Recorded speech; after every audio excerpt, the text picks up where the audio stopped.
ভাই আসলে আপনি এখানে কি করতেছেন? পাড়াবাড়ি এরকম করতেছেন কেন? ওই যে পাটার আগালো সার নাগি থাকবে এই কারণে সারটা ফেলে দেওয়া খায়। ও সার দিছেন আপনি পাড়াবাড়ি? হ্যাঁ, আচ্ছা, এটা আসলে একটা নতুন পদ্ধতি, আসলে আজকে প্রথম দেখলাম। এর আগে হয়তো বা কেউ দেখে নাই বা এরকম করে নাই। এই যে পাড়ার গাছের উপরে সার দেখা যাচ্ছে। পাটার আগালটা নষ্ট হয়ে যাবে। ও তাহলে পাড়ার আগাল যাতে নষ্ট না হয় এই জন্য আপনি এই কারণে লাঠি দিয়ে আবার ফেলে দেওয়া হচ্ছে। উম, এটা আসলে অনেক সুন্দর একটা পদ্ধতি। তাহলে কতটুকু সার দিলেন আপনি এই পাড়াবাড়িতে? 20% দেওয়া হলো 8 কেজি। হুম, এটাই শেষ না আরও দিবেন? না, এটা শেষ। কি বেন দোষ হয়েছে পাটার আগাল মরি যাবেন একটু। যদি সারগুলো আপনি যদি ফেলে না দেন তাহলে কি ক্ষতি হবে পাড়ার?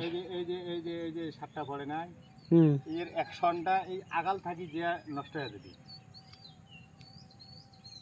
এই যে মান্দার মধ্যে পড়ি আছে, এই যে মান্দার পড়ি আছে।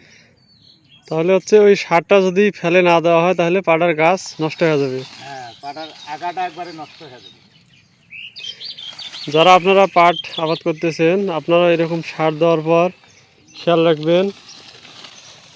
এই যে দেখা যাচ্ছে উপরে সার পড়ে আছে, এই সারগুলোকে ফেলে দেওয়ার জন্য এইরকম পদ্ধতি ব্যবহার করবেন লাঠি লাগবে।